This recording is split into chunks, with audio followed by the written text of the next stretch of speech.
everyone, welcome back to English Gurukul. In today's video, we are going to discuss the chapter of class 12 Flamingo book. Name of the chapter is The Last Lesson. The Last Lesson class 12 की book का chapter number 1 है Flamingo book का. इस chapter में हमें बताया गया है the last lesson के बारे में. Actually जो last lesson है इसका मतलब ये नहीं कि chapter का last lesson. इसका मतलब ये है कि एक कोई लैंग्वेज है जो एक स्कूल में आखिरी दिन पढ़ाई जाती है, तो उस लैंग्वेज का वो लास्ट क्लास होती है, उस लैंग्वेज की वो लास्ट क्लास होती है. दैट्स वाई इसको नाम दिया गया है द लास्ट लेसन. तो चलिए बिना देर के हुए वीडियो को हम स्टार्ट करते हैं. वीडियो कुछ इस तरीके से, यहाँ पे कुछ पॉइंट्स आपको दिख रहे होंगे. फर्स्ट है बैकग्राउंड, मीन्स ये स्टोरी कहाँ से ली गई है, क्या है इसमें. Then narrator French. फ्रेंच नाम का एक स्कूल बॉय होता है, यंग स्कूल बॉय, वो उस स्टोरी को नरेट कर रहा है. फिर day of the last lesson का दिन जो है उसके बारे में बताता है. क्लासरूम का एटमॉस्फेयर कैसा है उसके बारे में बताता है. एम हैमिल क्या अनाउंसमेंट करते हैं. एक्चुअली पहले तो मैं आपको ये बता दूं ना, मेन कैरेक्टर स्टोरी के क्या कौन है. एक तो फ्रेंच है, French a young school boy, ठीक है. वो स्कूल जाता है, उसे पढ़ना लिखना ज्यादा अच्छा नहीं लगता है, स्पेशली उसे फ्रेंच पढ़ना अच्छा नहीं लगता, स्पेशली उसे फ्रेंच पढ़ना अच्छा नहीं लगता. और साथ ही एम हैमिल है. एम हैमिल उसके टीचर हैं जिनको वो क्रैंकी बोलता है, मीन्स वो टीचर उसको पसंद नहीं है, वो उनको बहुत बोरिंग से लगते हैं. वो हमेशा कुछ ना कुछ पढ़ाई करते हैं, एक रूलर लिए रहते हैं, स्टिक लिए रहते हैं और उससे हमेशा पिटाई करते हैं बच्चों की. वो बिल्कुल उन्हें डिसलाइक करता है. आगे है एम हैमिल स्पीच. एम हैमिल की स्पीच होती है उस दिन. फिर है फ्रेंच इमोशन. फ्रेंच जो है बहुत इमोशनल हो जाता है. Then end of the lesson, फिर लेसन का एंड हो जाता है. और लास्ट में पढ़ेंगे मोरल या फिर central idea of this chapter. चलिए हम इसको स्टार्ट करते हैं. फर्स्ट है बैकग्राउंड. बैकग्राउंड है, टाइम क्या है, 1870 और 71 के बीच की बात है, जब हमारी जर्मनी और पर्शिया को एक्चुअली जर्मनी बोला जा रहा है, और फ्रांस और जर्मनी के बीच में वॉर हो रही होती है. तो फ्रांस और जर्मनी के बीच में जब वॉर हो रही होती है तो होता क्या है, जो जर्मनी है ना, ये फ्रांस को डिफीट कर देती है. फ्रांस डिफीट हो जाता है और जर्मनी जो है इसके फ्रांस के दो स्टेट एल्सास एंड लॉरेन, इन दोनों पे कर लेती है अपना कब्जा, ठीक है. पर्शिया जो है, पर्शिया का कब्जा हो जाता है, वह टेकन बाय पर्शिया. पर्शिया का यहाँ पे कब्जा हो जाता है. पर्शिया बताया गया है जर्मनी को, ठीक है. अब only German would be taught in school. Rule ये बताया गया कि क्योंकि जो जर्मनी है वो जीत गई और फ्रांस जो है वो हार गया है, तो फ्रांस के स्टेट पे कर लिया है जर्मनी ने कब्जा. और रूल बना दिया है ये, अब फ्रांस के ये दो स्टेट है ना, एल्सास और लॉरेन, यहाँ पे सिर्फ जर्मन ही पढ़ाई जाएगी, फ्रेंच नहीं पढ़ाई जाएगी. तो क्या होता है जब ऐसा रूल निकलता है, फिर आगे क्या होता है, इस स्टोरी का जो नरेटर फ्रेंच है वो एक यंग स्कूल बॉय होता है. उसको पढ़ना लिखना बिल्कुल नहीं पसंद होता, बहुत लेजी होता है, बहुत लेजी होता है, और ना उसे स्कूल जाना पसंद होता है. लेजी है, नॉट सीरियस अबाउट स्टडीज, पढ़ने में उसे बिल्कुल इंटरेस्ट नहीं है. ही डिसलाइक स्टडिंग, वो पढ़ना लिखना बिल्कुल पसंद नहीं करता है. तो सबसे मेन बात, वो डिसलाइक क्या करता है, फ्रेंच ग्रामर को बिल्कुल पसंद नहीं करता. जैसे इंग्लिश ग्रामर होती है वैसे वो फ्रेंच ग्रामर को बिल्कुल पसंद नहीं करता. Often avoid going to school, अक्सर वो क्या करता है, स्कूल जाना अवॉइड कर देता है. रास्ते में जाता है, कभी चिड़ियों को देखता है, कभी कुछ, और उसी में मस्त रहता है. चिड़ियों को देख के मस्त रहता है, और भी जो इन्वायरमेंट है उसके साथ खुश रहता है. उसे स्कूल जाना बिल्कुल भी पसंद नहीं होता, अवॉइड करता रहता है स्कूल जाना. तो क्या करता है, day of the last lesson, जिस दिन जो रूल आया हमारा जर्मनी से कि अब वो फ्रेंच नहीं पढ़ाई जाएगी स्कूल में, उस दिन की बात है. फ्रेंच जो है वो मॉर्निंग में थोड़ा लेट उठा, तो वो लेट हो गया स्कूल के लिए. French was late for school, वो स्कूल के लिए लेट हो गया. अब जब लेट हो गया तो उसको बड़ी टेंशन हो गई. टेंशन इसलिए हो गई, वो वरीड था, वरीड मतलब परेशान था, अबाउट स्कोल्डिंग. उसे डर लग रहा था कि उसके टीचर जो है उसे डांटेंगे, और वो अपने टीचर को ना क्रैंकी बुलाता है. क्रैंकी एक वर्ड है जिसको आप जरूर यूज करिएगा अगर आपको एम हैमिल का कैरेक्टर स्केच लिखने के लिए, क्योंकि ये जरूर आता है क्वेश्चन अराउंड. फिर देखते हैं, वो बोलता है वो परेशान है क्योंकि उसको डर लग रहा है कि उसके टीचर जो उसे स्कोल्ड करेंगे, उसे डांटेंगे, because he had not prepared his homework on participle. ये जो थोड़ा इंपॉर्टेंट है, इसको आप नोट कर लीजिएगा, कि मतलब मार्क कर लीजिएगा अपनी बुक में. वो क्या करता है, डर इसलिए रहा है क्योंकि उसको होमवर्क दिया गया था कि पार्टिसिपल पढ़ के आना है, बट वो पढ़ता नहीं है. तो अब उसे डर लग रहा होता है कि उसके जो टीचर हैं क्रैंकी से, वो रूलर से उसे मारेंगे, स्टिक से उसी की पिटाई करेंगे. तो इस बात से वो डर रहा है. फिर भी वो थोड़ा करेज करता है, करेज करके वो घर से निकलता है. क्लासरूम एटमॉस्फेयर से पहले मैं आपको बताऊं, जब वो घर से निकलता है तो वो रास्ते रास्ते जा रहा होता है, रास्ते में क्या देखता है, एक बुलेटिन बोर्ड है, बोर्ड जिसपे जो भी न्यूज होती है ना वो आती है। फ्रेंच कहता है कि ज्यादातर उसमें ना बैड न्यूज ही आती हैं, कोई वॉर हम हार गए कुछ, या फिर कोई नोटिस आया किसी की तरफ से, मतलब हमारे फेवर में कभी न्यूज वहां आती नहीं है, कोई ना कोई निगेटिव न्यूज ही उसमें रहती है। तो जब वो जा रहा होता है तो वो देखता है कि उस बुलेटिन बोर्ड के सामने बहुत भीड़ लगी, तो वो अब सोचता है कि अब क्या हो गया, कुछ नया, हमको लगता है फिर से कुछ गड़बड़ हो गया।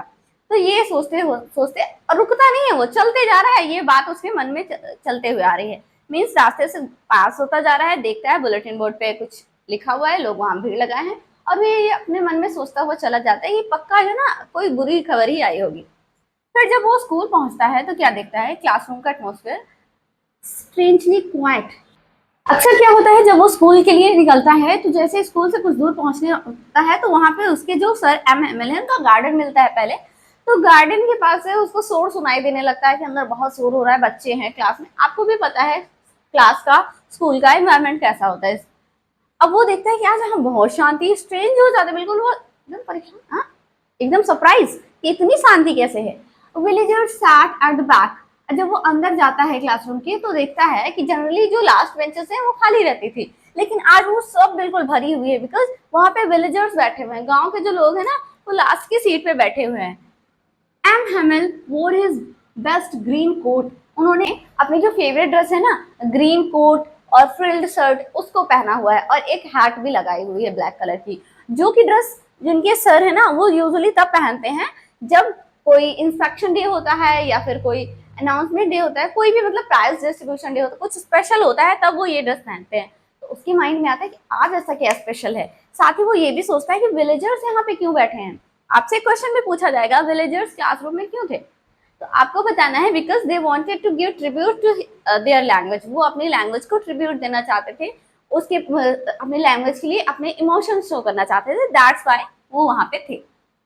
फिर आगे बढ़ते हैं। जनरली जब ये लेट होता था तो इसके टीचर उसे डांटते थे बस, बट उस दिन टीचर ने कुछ भी नहीं कहा, उसने कहा आओ और यहाँ आगे बैठ जाओ आके, और वो चुपचाप गया और आगे बैठ गया। फिर M. Hamel अनाउंसमेंट करते हैं, ही declared it that last French lesson. वो कहते हैं कि आज जो हम पढ़ने वाले हैं वो फ्रेंच लैंग्वेज का लास्ट लेसन है।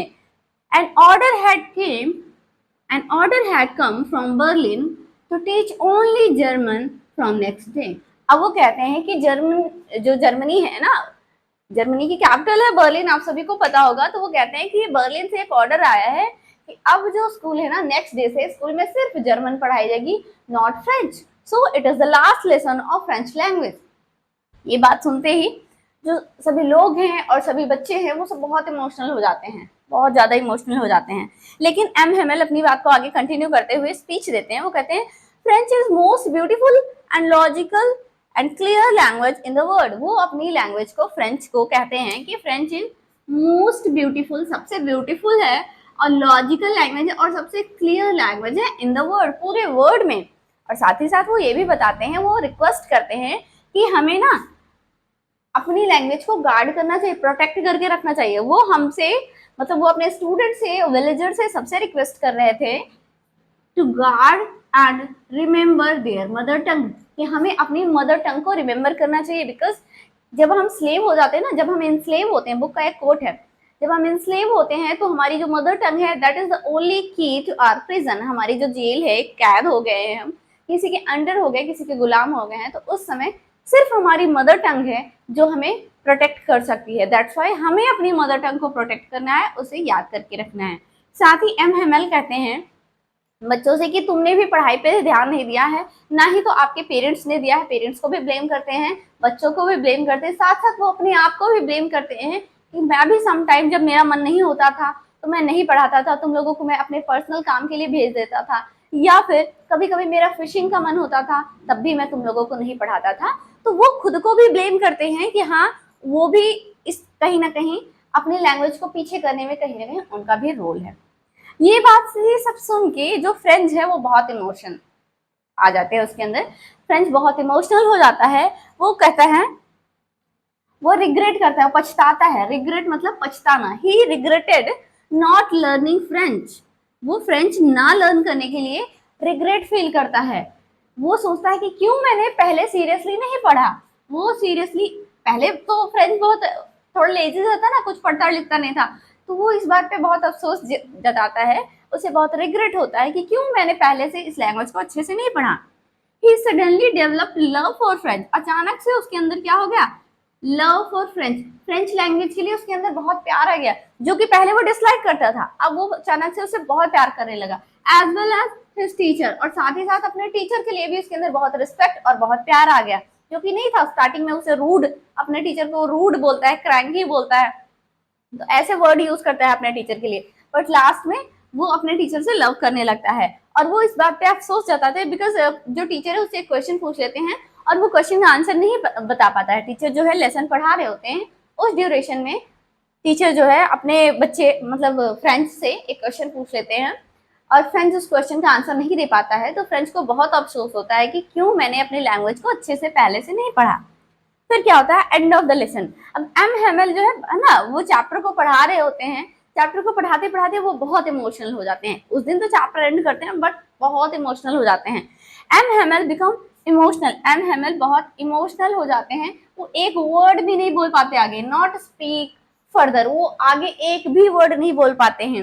ही रोट ऑन ब्लैक बोर्ड, वो ब्लैक बोर्ड पे लिखते हैं वाई ब्लैक France means long live France, बस इतना लिखते हैं और अपने हाथ से मतलब हाथ को बोर्ड पे ऐसे लगा के काफी इमोशनल हो जाते हैं, कुछ बोल नहीं पाते हैं। क्लास को डिसमिस करना होता है उन्हें, तो बस वो ऐसे ऐसे इशारे कर देते हैं कि हाँ क्लास ओवर हो गई, वो कुछ एक ही भी वर्ड आगे बोल ही नहीं पाते हैं, because on the next day उन्हें जाना होता है उस स्कूल उस एरिया को छोड़ के। तो इस बात पे उन्हें बहुत अफसोस हो रहा होता है। अगर ये चैप्टर आपको आई थिंक समरी समझ में आ गई होगी। अब इसको मैं आपको बता दूं मोरल क्या है इस स्टोरी का। तो मोरल ये है कि the story highlights love for one's mother tongue. हमारी जो मदर टंग है उसके लिए हमारे अंदर लव होना चाहिए, ये दिखाती है। वैल्यू ऑफ फ्रीडम, जो आजादी है उसकी वैल्यू करनी चाहिए, साथ ही साथ importance of education before it's too late, मतलब बहुत लेट हो जाए इससे पहले हमें समझ जाना चाहिए, हमें एजुकेशन की वैल्यू समझ लेनी चाहिए। तो ये कुछ हाईलाइटेड पॉइंट है यहाँ से। आपको क्या करना है, इनको चाहो तो कोट कर सकते हो, आपसे जब अबाउट द चैप्टर पूछा जाए तो आप इसको कोट कर सकते हो। इसको एक बार मैं आपको क्विकली समराइज कर देती हूँ क्या क्या है चैप्टर में। एक्चुअली ये बात होती है फ्रांस और पर्शिया यानी कि फ्रांस और जर्मनी के बीच में, जब 1870 और 71 के टाइम में वॉर चल रही थी, तो जो फ्रांस है वो हार जाता है, जर्मनी जीत जाती है। तो जर्मनी जो है फ्रांस के दो स्टेट एल्सास और लॉरेन पे कब्जा कर लेती है और एक ऑर्डर पास कर देती है कि आज से यहाँ पे सिर्फ जर्मनी पढ़ाई जाएगी और कुछ नहीं पढ़ाया जाएगा स्कूल में। मीन्स फ्रांस की जगह जो फ्रेंच लैंग्वेज थी उसकी जगह जर्मनी पढ़ाई जाएगी। तो अब आगे बढ़ते हैं। जो फ्रेंच है मेन कैरेक्टर स्टोरी का, फ्रेंच और उसके टीचर एम हैमल। तो फ्रेंच जो है वो एक यंग स्कूल बॉय होता है, वो पढ़ने लिखने से बहुत कतराता है, उसे स्कूल जाना बिल्कुल पसंद नहीं होता है। वो जो है अक्सर स्कूल के लिए लेट हो जाता है, पढ़ाई लिखाई उसे बिल्कुल पसंद नहीं, स्पेशली उसे फ्रेंच लैंग्वेज पढ़ना बिल्कुल भी पसंद नहीं है।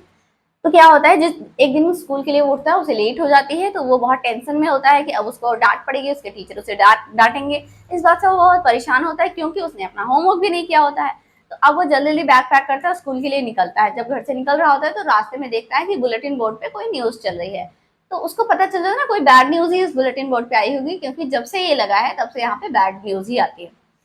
तो ये सोचते ही सोचते वो निकल जाता है। फिर जब स्कूल के पास पहुंचता है तो देखता है कि स्कूल का एटमॉस्फेयर तो बिल्कुल ही अलग है। जनरली वहां पे शोर होता रहता है, जो सीट है उनके ओपन होने की बंद होने की इनकी आवाजें आती रहती हैं, बट आज पूरा बिल्कुल साइलेंस थी चारों तरफ, जैसे लग रहा था क्लास में कोई है ही नहीं। बिल्कुल वो कहता है संडे मॉर्निंग के जैसा फील हो रहा था, जैसे संडे को स्कूल में कोई नहीं होता है तो शांति रहती है, सेम उसको वैसा फील हो रहा होता है। जब वो अंदर इंटर करता है तो देखता है कि अरे यहाँ पे तो पूरा नजारा ही अलग है। बैक बेंचेस जो अक्सर खाली होती थी वहां पे गांव के लोग बैठे हुए हैं। और साथ ही साथ वो देखता है एम हैमिल जो उसके टीचर हैं, उन्होंने ग्रीन कलर का कोट पहना हुआ है, फ्रिल्ड शर्ट पहनी है और कैप लगाई हुई है ब्लैक कलर की। जो यूजुअली वो करते हैं या तो इंस्पेक्शन डे पे या फिर प्राइज डिस्ट्रीब्यूशन डे पे। तो उसको ऐसा लगता है कि आज कोई स्पेशल डे है। फिर एम हेमल अनाउंसमेंट करते हैं। जब वो क्लास में एंटर कर रहा होता है ना, तो उस दिन एम हेमल उसको डांटते नहीं और कहते हैं आओ और आके बैठ जाओ। फिर क्या होता है कि वो एम हेमल अनाउंसमेंट करते हैं, वो कहते हैं कि ये जो है ना, वो आज जो हम पढ़ने वाले हैं ये फ्रेंच लैंग्वेज का लास्ट डे है, इसके बाद हम कभी फ्रेंच नहीं पढ़ेंगे, इसके बाद स्कूल में जर्मन पढ़ाई जाएगी। ऐसा ऑर्डर आया है बर्लिन से। बर्लिन क्या है, जर्मनी की कैपिटल है। वहां से ये ऑर्डर आया है कि सिर्फ जर्मन पढ़ाई जाएगी क्लास में नेक्स्ट डे से सिर्फ जर्मन पढ़ाई जाएगी, या फ्रांस नहीं पढ़ाई, अब फ्रेंच लैंग्वेज नहीं पढ़ाई जाएगी। तो एम हेमेल आगे अपनी स्पीच में कहते हैं कि फ्रेंच जो है वो सबसे ब्यूटीफुल, सबसे लॉजिकल और सबसे क्लियर लैंग्वेज है पूरे वर्ल्ड में, और साथ ही वो हमसे रिक्वेस्ट करते हैं कि हमें अपनी लैंग्वेज को प्रोटेक्ट करके रखना चाहिए, हमें अपनी मदर टंग को बचा के रखना चाहिए। और अपनी स्पीच में वो ऐड करते हैं कि हमने मतलब बच्चों को कहते हैं कि तुम लोगों ने अपनी पढ़ाई को सीरियसली नहीं लिया, बच्चों के पेरेंट्स को कहते हैं कि आपने भी पैसे कमाने के चक्कर में बच्चों को पढ़ाया नहीं ठीक से। साथ ही साथ वो खुद को भी ब्लेम करते हैं, कहते हैं कि मैंने भी कभी कभी बच्चों के साथ नाइंसाफी की है, जब मेरा नहीं पढ़ाने का जब मेरा मन नहीं होता था, मेरा फिशिंग करने का मन होता था तो मैं क्लासेस ऑफ कर देता था, या फिर मैं बच्चों को अपने पर्सनल काम में बिजी रखता था। तो इस वजह से भी वो अपने आप को भी ब्लेम करते हैं। ये सारी बातें सुन के जो फ्रेंच है वो बहुत इमोशनल हो जाता है, उसे रिग्रेट फील होता है कि उसने पहले से फ्रेंच लैंग्वेज को क्यों नहीं पढ़ा, पहले उसने सीरियस होकर क्यों नहीं पढ़ा। उस दिन टीचर ने जो कुछ भी समझाया फ्रेंच को सब कुछ समझ में आ गया, तो वो इस बात पे बहुत रिग्रेट फील करता है कि पहले से मैंने क्यों नहीं पढ़ा। और उसके अंदर सडनली अपने टीचर के लिए और जो फ्रेंच लैंग्वेज है दोनों के लव आ जाता है, प्यार आ जाता है दोनों के लिए। इस तरीके से जब चैप्टर का एंड होता है, उस लेसन को जब एम हेमेल पूरा पार्टिसिपल का लेसन पढ़ा होते हैं, उसके बाद वो काफी इमोशनल हो जाते हैं, वो एक वर्ड भी नहीं बोल पाते। वो क्या करते हैं, बोर्ड पे अपना सिर ऐसे लगाते हैं और हाथ से जेस्चर करते हैं कि क्लास से आप लोग लीव कर दीजिए, मीन्स आप लोग जाइए, क्लास ओवर हो गई। और वो बोर्ड पे लिखते हैं लाइफ ला France, means long live France. इस तरीके से चैप्टर होता है एंड हाईलाइटेड पॉइंट ये है कि हमें अपनी मदर टंग के लिए रिस्पेक्ट रखनी चाहिए, हमें अपनी मदर टंग से लव करना चाहिए, उसे प्रोटेक्ट करना चाहिए। साथ ही साथ हमें अपनी जो फ्रीडम है उसकी वैल्यू करनी चाहिए। और हाँ, एजुकेशन जो है, एजुकेशन उसकी वैल्यू को हमें समझ लेना चाहिए टाइम रहते ही, ऐसा ना हो कि बहुत देर हो जाए। इस तरीके से चैप्टर होता है एंड आई होप कि ये चैप्टर आपको समझ में आया होगा। वीडियो अच्छा लगा है तो प्लीज वीडियो को लाइक करें, चैनल पे पहली बार विजिट कर रहे हैं तो चैनल को सब्सक्राइब करें, और हाँ, इसे ज्यादा से ज्यादा शेयर करें अपने फ्रेंड्स और फैमिली के साथ। मिलते हैं हमारे नेक्स्ट वीडियो में, टिल देन बाय बाय।